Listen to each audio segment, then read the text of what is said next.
Bismillahirrahmanirrahim. Assalamualaikum warahmatullahi wabarakatuh. Perkenalkan, nama saya Karisma Rizky, NIM 1916 menjelaskan sistem pengendalian manajemen dari bab 1 sampai bab 5. Apa itu sistem pengendalian manajemen?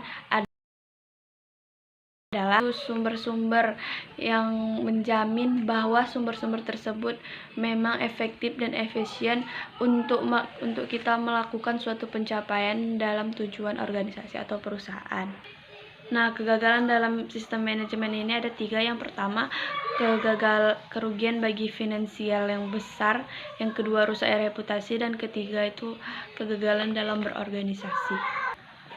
Kemudian untuk cara menghindari pengendalian ini, maka kita akan yang pertama kita menghilangkan aktivitas, maksudnya itu kita menghindari suatu aktivitas yang berkaitan dengan entitas. Yang kedua itu otomatis apabila seorang karyawan kurang cepat mengerjakan atau menghitung penjumlahan, maka kita bisa menggunakan Excel komputer contohnya. Yang ketiga itu kita bisa sentralisasi, maksudnya itu kita itu bisa melakukan keputusan sendiri dalam hal penting di suatu kekuasaan kita dalam organisasi tersebut. Dan yang terakhir, pembagian risiko, di mana pembagian risiko ini untuk membatasi kerugian yang disebabkan oleh karyawan. Nah, sistem pengendalian ini dibutuhkan karena kurangnya pengarahan bagi seorang karyawan atau manajer. Kalau kurangnya pengarahan, maka tujuan yang kita capai itu susah untuk bagus hasilnya. Yang kedua, kurang motivasi ini sangat penting bagi diri kita sendiri dan orang lain. Yang ketiga itu ada keterbatasan individu, di mana keterbatasan individu ini kurangnya itu kemampuan, kurangnya pelatihan. Nah, sistem pengendalian hasil yaitu di mana sistem ini memfokuskan pada hasil akhir untuk mencapai tujuan organisasi. Contohnya seperti kayak gini, kita memberikan reward kepada seorang karyawan karena karyawan tersebut telah hasil kerja dia itu lebih bagus daripada karyawan-karyawan yang lainnya. Nah, pengendalian hasil ini untuk memotivasi karyawan, membuat karyawan lebih giat bekerja karena ada reward dan feedbacknya. Kemudian keterbatasan individu juga. Dan yang terakhir, karyawan mengenai kerangka yang akan dituju suatu organisasi. Kemudian ada kelemahan desentralisasi, di mana kelemahan ini tidak terdeteksinya kecurangan manajer. Kemudian reputasi, biaya operasional, reputasi perusahaan juga akan mengakibatkannya. Nah, pengendalian tindakan itu adalah di mana pengendalian ini karyawan melakukan atau tidaknya dia melakukan suatu yang ia kerjakan itu bernilai negatif atau positif, atau merugikan atau menguntungkan suatu perusahaan.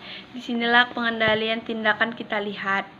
Nah, bentuk dasar pengendalian tindakan itu yang pertama, pembatasan perilaku, di mana pembatasan perilaku ini pengendalian tindakan bersifat pembatasan perilaku ini, pengendalian tindakan itu bersifat negatif atau memaksa atau baik gitu.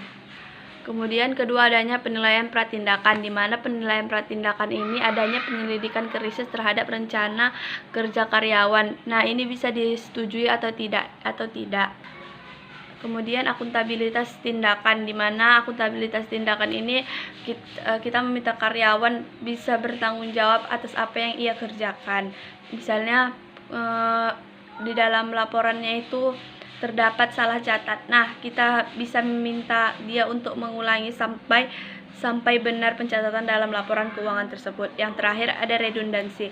Redundansi ini misalnya seperti dalam packingan orderan ada 3 orang yang mempacking kemasannya itu, tetapi yang ketiga ini dia tidak datang, jadi cuma 2 orang. Sementara Sementara kita harus butuh 3 orang. Nah, setiap organisasi atau perusahaan itu harus mempunyai karyawan cadangan untuk menggantikan orang-orang tersebut. Misalnya sakit, ada kemalangannya, seperti itu. Nah, pengendalian budaya itu mendukung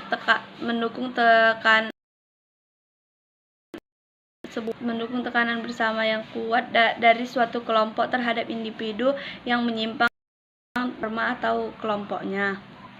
Nah, dalam pengendalian budaya ini ada kode etik. Kode etik itu ya perusahaan rata-rata perusahaan melihat karyawan dari kode etiknya, di mana itu terdapat visi misi seseorang.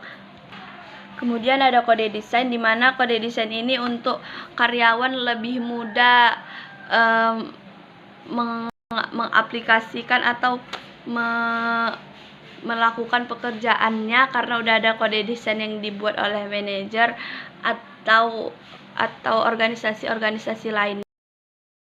Tidak ada aturan yang spesifik. Yang terakhir itu ada imbalan kelompok. Imbalan kelompok ini untuk memberi support dan untuk memberi semangat kepada kelompok dalam suatu pekerjaan agar mereka menghasilkan hasil yang bagus karena ada rewardnya di akhir. Kondisi yang menentukan efektivitas pengendalian hasil akan berhasil, yang pertama itu organisasi tahu hasil yang diinginkan. Jika kita tahu hasil kita yang kita tuju bagaimana, maka insya Allah suatu akan menghasilkan akhir yang bagus. Yang kedua, kemampuan mengukur hasil di mana yang dapat dikendalikan oleh karyawan tersebut. Dan yang terakhir, kemampuan mengendalikan hasil karyawan secara efektif. Nah, kriteria tersebut dapat mengubah pengendalian hasil ini menjadi lebih tepat dan hasil akhirnya sesuai keinginan kita. Pengendalian tindakan, pengendalian hasil, pengendalian personal, pengendalian budaya, ini bisa mengatasi masalah dalam pengendalian karena dalam pengendalian ini bisa menangani masalah itu sesuai dengan yang tadi saya sebutkan, kemampuan setiap pengendalian tersebut yang kita pelajari. Maka masing-masing pengendalian tersebut bisa mengatasi masalah dalam pengendalian manajemen atau organisasi perusahaan. Nah, tipe-tipe pengendalian manajemen yang digunakan tipe-tipenya itu secara pertama itu pengendalian proaktif. Yang pertama itu pengendalian preventif, di mana pengendalian ini sesuai dengan program dan rancangan strategi yang dibuat dari awal. Yang kedua, pengendalian operasional. Pengendalian operasional ini kita lihat dari sistem pengawasannya. Bisa jadi dari biaya operasional yang dianggarkan dalam organisasi. Yang ketiga itu pengendalian kinerja. Pengendalian kinerja ini kita lihat dari analisis efektivitas kinerja atau sumber daya yang dikerjakan dan digunakan. Nah, biaya dalam pengendalian manajemen ini ada dua, yaitu biaya langsung dan tidak langsung. Di mana biaya langsung ini terdapat pada biaya mencakup biaya output, biaya moneter yang dibutuhkan oleh perusahaan untuk mengimplementasikan sistem pengendalian manajemen. Yang kedua, biaya tidak langsung. Biaya tidak langsung ini biaya yang dapat dikurangi karena efek biaya langsung, di mana pembiayaan dapat merugikan. Nah, perubahan perilaku ini terjadi ketika suatu perusahaan membuat perangkat lunak, namun hasil yang kita inginkan itu tidak sesuai dengan tujuan organisasi yang sesungguhnya. Nah, ada Gamensip. Gamensip ini untuk meningkatkan indikator kinerja, tetapi tidak menghasilkan hasil yang efektif, ekonomi yang positif bagi organisasi tersebut. Bisa jadi contohnya seperti pembuatan slide. penciptaan slide, dimana menciptakan slide dimana ini menciptakan slide untuk konsumsi sumber daya, tetapi ini melebihi konsumsi yang diinginkan. Nah, yang terakhir itu seperti manipulasi data. Misalnya seperti laporan keuangannya, yang terakhir ada pengendalian personal, di mana pengendalian personal ini untuk membangun sendiri kecelami dari diri seorang karyawan untuk memotivasi dirinya. Terdapat seperti cara dia mendesain suatu rancangan pekerjaan, kemudian seleksi penempatan dan pelatihan. Kalau seleksi penempatan itu seperti misalnya saya bekerja, nah diri saya ini pandainya dalam menyusun laporan keuangan, maka ini akan saya tekuni, dan saya yang semangat bekerja dalam menyusun laporan keuangan dengan baik dan benar.